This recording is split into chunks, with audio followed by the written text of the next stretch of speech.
Y amables televidentes, estamos nuevamente aquí en la Tribuna Democrática en este día domingo bastante frío. Doctor Rivera quería agregar algo referente a Israel. Lo escuchamos. Sí, porque verdades a medias no son verdades.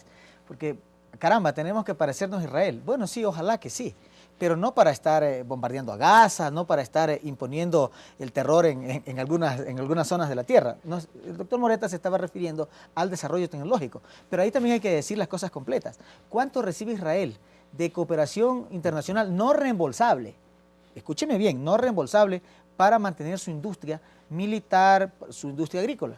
12.000 millones de dólares al año, pues. Eso le pasa todos los años a Estados Unidos e Israel desde el año 1959.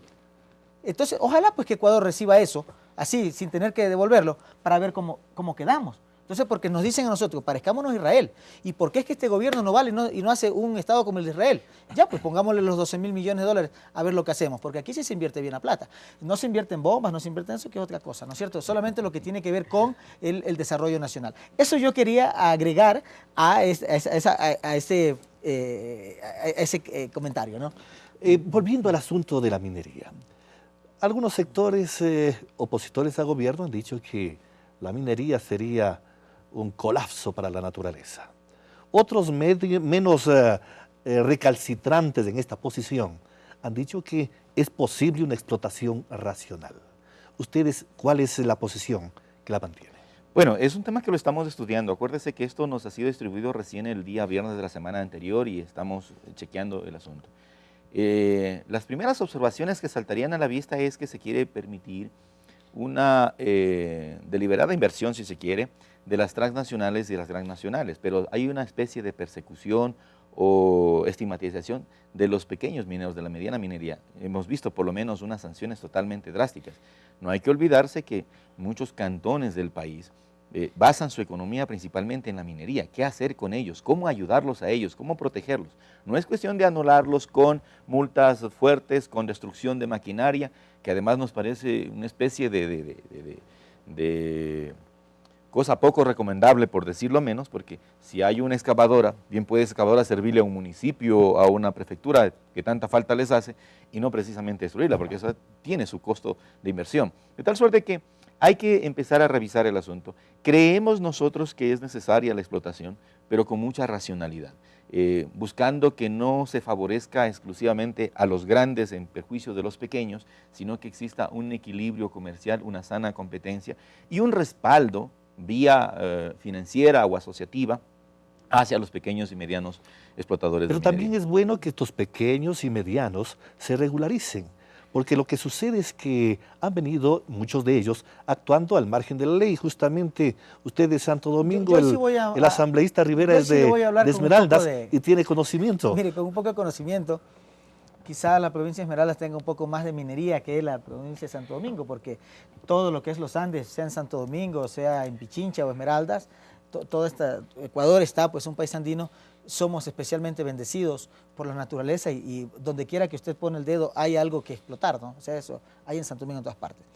Pero en Esmeraldas, usted sabe que en la parte norte, lo que es el cantón San Lorenzo, lo que es el cantón Río Verde, Eloy Alfaro, bueno, usted tiene los nombres de los propios pueblos, Pampa de Oro, La Tolita, etcétera. Entonces usted va a encontrar... La máscara del Banco Central, pues, salió de La Tolita, gracias. Entonces nosotros tenemos realmente unas canteras, tenemos unos lugares por donde usted pone el dedo, pues, o quiere abrir, hay oro, ¿no es cierto? Y si no hay oro, usted tiene níquel. Bueno, hasta petróleo creo que tenemos, no estoy seguro. Entonces, ¿pero qué es lo que ha pasado históricamente? Había la minería artesanal donde la gente autóctona, aguá, los quichuas, bueno, eso en el oriente, ¿no es cierto? Acá en Esmeralda los aguá, los cayapas, iban con su bateíta y sacaban el oro y, bueno, no tiene mayor impacto en la naturaleza esto. Pero de repente... No es como dice el doctor Moreta, que empezaron y por ahí una maquinita que estaba. Habían propietarios que tenían 12 máquinas, 8 máquinas, que nunca declararon impuestos, que ni siquiera eran capitales ecuatorianos, sino que venían del lado de allá, sin ningún tipo de responsabilidad social, mucho peor ambiental, y estaban destruyendo la naturaleza, que si usted hace yo tengo, recién estaba asambleísta, no tienes por qué conocerlo, pero en realidad si usted hacía un sobrevuelo, que nosotros sí los hicimos, entonces tenías una mancha en la que en medio de la selva era como un bicho que se iba comiendo todo. y sin ningún tipo de control. Entonces, lógicamente, hubo que pararlo. Y eso no es que se pare la pequeña minería, porque ellos, sobre pretexto de pequeña minería, estaban llevándose 70, 80 millones de dólares diarios en oro. ¿Y cuánto quedaba al erario nacional? Absolutamente nada. Mire, y ese no es un problema de Ecuador solamente. Eso pasa en Brasil, pasa en Colombia, pasa en Perú y pasa en Ecuador. Bueno, en todos estos países que tenemos un potencial minero tan grande. Entonces, lo que ha hecho el gobierno es empezar a regularizar eso. No sin tropiezos, porque han habido dificultades, créanme. Y han habido dificultades bastante complicadas, porque ¿qué era lo que hacía esta gente? Entonces, se prestaban algunos jueces, usted incautaba la maquinaria y el juez al otro día la ponía en libertad y la cruzaban al otro lado, ¿no? Para la redundancia. Entonces, realmente, bueno, finalmente un juez ordenó pues que se bombardee esta maquinaria, porque resulta que siempre cuando la maquinaria iba a ser removida, alguien ya, como dice nuestro pueblo, sapeaba, y entonces le sacaban la memoria a la maquinaria y ya no la podía mover. Y se iban los militares y la policía y le ponían vuelta a la memoria. Entonces, hay que decir las cosas claras. ¿Y cuál era el efecto que esto estaba causando en la economía? Muy grave. Porque además de, como le insisto, no cumplir con las responsabilidades ambientales, son importantísimas en Ecuador y en cualquier parte, no cumplían con las responsabilidades sociales, laborales. Y lo que es peor, se habían hecho una especie como de ejércitos paralelos que iban armados y iban quitándole la tierra a los campesinos. Bueno, al más puro estilo paramilitar. Eso en Ecuador no lo vamos a permitir. Duélale a quien le duela y en cualquier escenario. Estamos dispuestos a hacer cumplir el imperio de la ley y que un Estado de Derecho sea tal y de justicias. Eso el imperio de la ley, no la ley en el imperio. Ah, no, esa es otra cosa. Esa es otra cosa, perfecto. Estamos en Tribuna Democrática. Hoy sí vamos al tema de la invitación. El control político en la Asamblea Nacional. Usted está, asambleísta Rivera, de presidente de la Comisión. A unos conocedores dicen de la más difícil de manejarla. ¿Cómo vamos a fiscalizar y cuál sería la idea básica de los que no están en el gobierno, de los que están al lado? ¿Cuál sería la ideal forma de fiscalizar? Para que luego responda asambleísta. No. Vamos con Miguel, por favor. Sí, mire, la forma de fiscalizar es hacerlo con seriedad.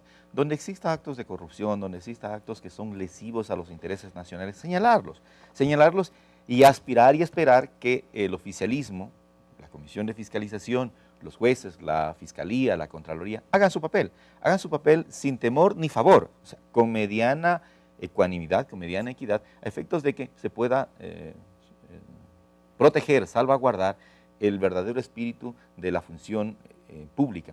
De tal suerte que nosotros hemos dicho, hay tres tipos de fiscalización, ¿no es cierto? La fiscalización política, en la que tenemos nuestros escepticismos. No sé, Gabriel, cuánto vaya a dejar pasar, cuánto vaya a investigar realmente, o cuánto vaya a frenar y a tapar, ¿no es cierto? Esa es una. La otra es la fiscalización legal, que vayamos con las denuncias, que se reconozcan las firmas, que se investigue o se deje de investigar a nivel ya de fiscalía y que los jueces hagan lo que tienen que hacer.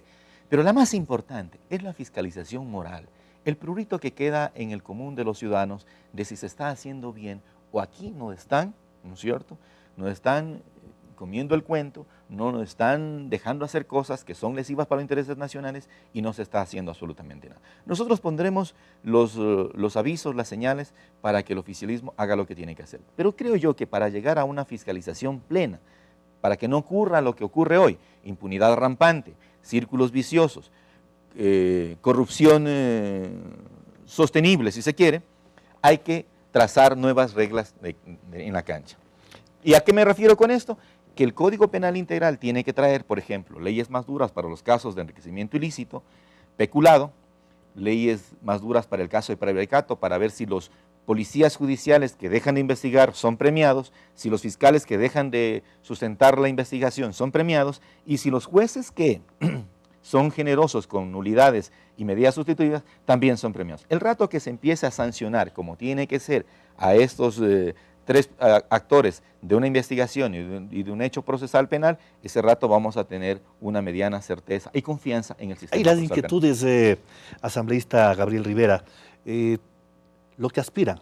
Ahora, ¿qué se espera ya en la función misma para dar al Ecuador estas certezas que esperamos de confiabilidad en el poder principal de la democracia ecuatoriana? Yo, mire, con las diferencias que pueden haber entre un movimiento como el mío y el movimiento al que pertenece el doctor Moreta, coincido plenamente en muchas de las cosas que ha dicho. nadie está aquí para tapar nada, nadie está aquí para servir de arquero, ¿no es cierto? Más o menos haciendo la parodia con un equipo de fútbol, ¿no? O en un partido.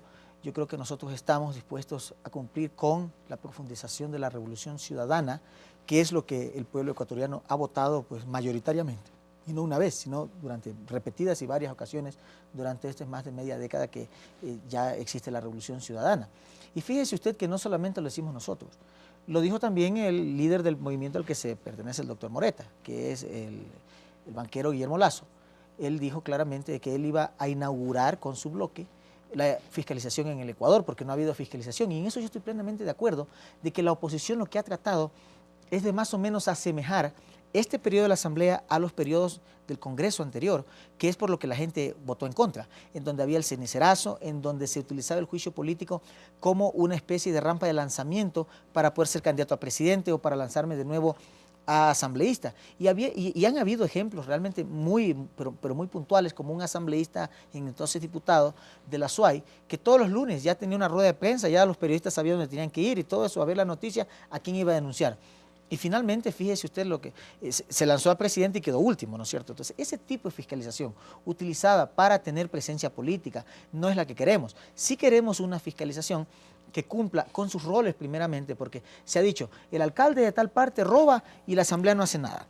Entonces, pero es confundir los roles, porque si es que el alcalde roba, pues como lo ha dicho el doctor Moreta plenamente, por eso le decía estoy de acuerdo, tiene que ir a la Fiscalía, tiene que ir a la Contraloría y es en esa instancia, no es responsabilidad política eso de la Asamblea Nacional. Sí puede consultar, sí puede hacerle la información, etcétera, pero no le puede llevar a juicio político. Ya me imagino yo lo que sería llevar a 200, ¿cuántos son? 219 alcaldes.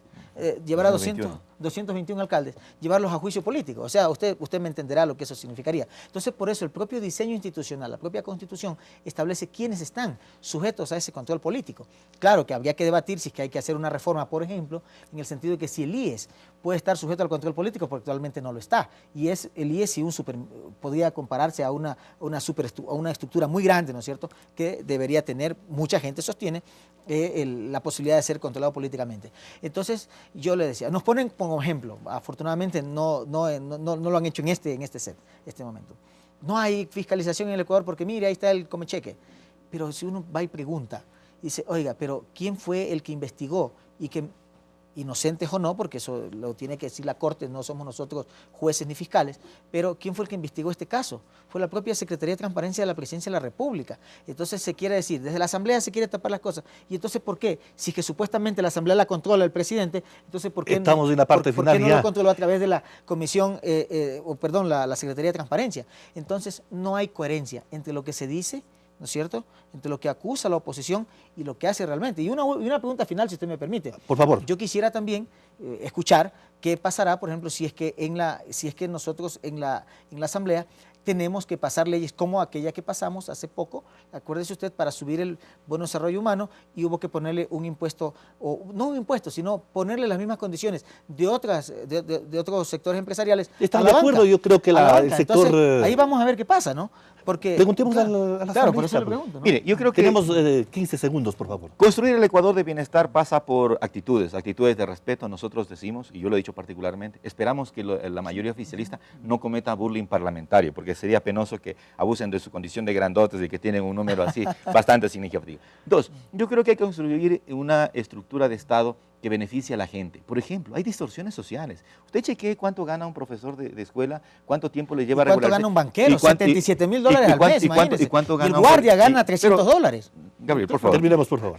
¿Cuánto gana un policía con cuánto se liquida? Yo creo que esas son las distorsiones que tenemos que corregir. Creo que hay que invertir más en educación, más en desarrollo, investigación científica, más en transferencia y tecnología, porque la gente, el productor, ¿qué es lo que quiere? Que le aseguren buenos precios. Y cuando él tiene rentabilidad, con mucho gusto paga impuestos. Pero yo he estado, por ejemplo, en sitios como San Miguel de los Bancos, donde nos reunimos con asambleístas del oficialismo, y la gente le decía, no es que no queremos pagar, no nos alcanzan las cuentas, no nos alcanzan los números. Por favor, queremos que chequen, que alguien venga y revise nuestros números de producción en las fincas. Estamos produciendo a pérdida. Entonces yo creo que hay que ayudar a que la gente produzca con ganancia para que allí sí pueda cumplir la serie de obligaciones que se le Y estos son los grandes retos, amables televidentes, que inicialmente en este nuevo proceso de gobierno van a tener que asumir los que están en el gobierno, comandando y con la batuta del Estado y también con los ciudadanos comunes y corrientes, con los que realizamos la actividad diaria, con optimismo ver siempre al Ecuador en una prosperidad que todos anhelamos. Agradecerle al asambleísta Gabriel Rivera y a Miguel Moreta por la gentileza de haber comparecido a este programa. Tribuna Democrática la próxima semana. Nuevos invitados, nuevos temas de interés colectivo. Hasta entonces.